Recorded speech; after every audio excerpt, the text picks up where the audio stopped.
In the previous lesson, what we did was examine a number of the key thinkers within the socialist tradition. We named three specifically. We talked about Rosa Luxemburg, we talked about Marx, and we talked about Engels. Now, one of the things that we finished looking at in the previous lesson was some of the ideas that related to Rosa Luxemburg, and these related to not necessarily what the end goal of socialism might be, but more so the ways in which these end goals should be achieved in socialism. Now, I want to touch on this in more detail in this lesson, and that's what this lesson is going to be about, looking at the nature of socialism. Now, fundamentally, one of the key disagreements within socialism is whether or not it can be achieved through revolution or through reform, or more specifically, whether or not it could be achieved through reform. Most people would argue that a revolution can achieve pretty much any type of political structure and societal structure. But whether or not reform and whether or not changes to the already existing system can gradually develop into a system of socialism. Now, as you remember from the previous lesson, Rosa Luxemburg was very, very critical of this idea. Very, very critical of the idea that you can achieve socialism through reforms in the systems that we have currently. Instead, she believed that socialism ought to be achieved through revolution. This is then fundamentally a debate about the two different types of socialist methodologies, if you will, the methods by which we come to achieving these ideas within socialism. This is a debate, therefore, between revolutionary socialism on the one hand and evolutionary socialism on the other. This lesson is going to explore both of these positions individually. So, it should just be noted that the original Marxist conception of socialism is one of revolutionary socialism. You can't really decouple and detach the concept of revolution within Marxist ideas, within the sort of Marxist tradition. And so Marx and Engels, therefore, believed and argued that socialism can only be achieved through, and will only ever be achieved, through revolutionary actions. They believed that the ideas of labor alienation and the ideas of class divides were fundamental parts of society, and that you can explain history as a history of class struggle. And so, according to Marx and Engels, something quite revolutionary would need to be done, would need to be achieved in order to sort of break the wheel, if you will, if we're going to take from the language of Daenerys Targaryen, breaking the wheel and ending the concept of class struggle and the owner of the owner class being those who to control the means of production.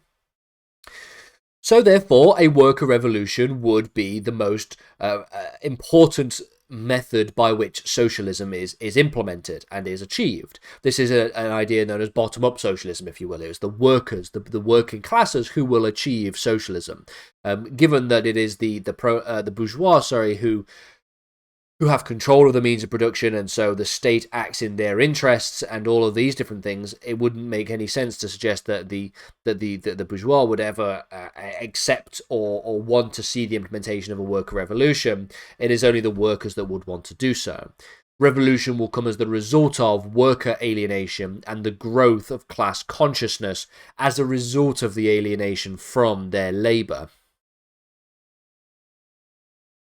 Once a revolutionary period has taken place, once a revolution has happened, the workers then will seize the means of production and enter into the transitionary period. This is where liberal democracy is replaced with a dictatorship of the proletariat.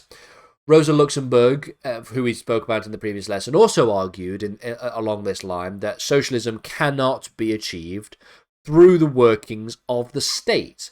It has to be achieved through the establishment of revolutionary means.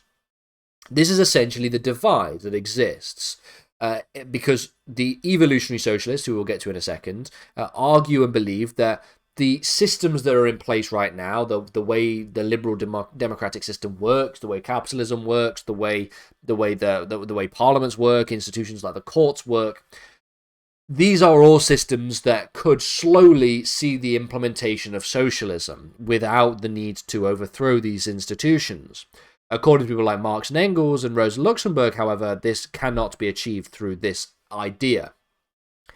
And you can see why, given that the implementation of socialism and communism does sort of imply the abolition of the state, given that the state would wither away. So it doesn't make sense to suggest that a true form of communism and socialism can be achieved through the lens of the working of the state. It requires the non-existence of the state instead. So, contrasting with revolutionary socialists and revolutionary socialism is this idea known as evolutionary socialism. It was an example of socialism that was developed by people such as Beatrice Webb, and Beatrice Webb is obviously one such example of an evolutionary socialist who believed in the concept of the inevitability of gradualism. So, rather than having a big, loud, sudden and distinct revolution that deals with all the problems, or essentially creates the overthrow of capitalism and the establishment of a transitionary period, people like Webb argued that there was a certain degree of gradualism that was going to take place within society, and that this state of gradualism is inevitable.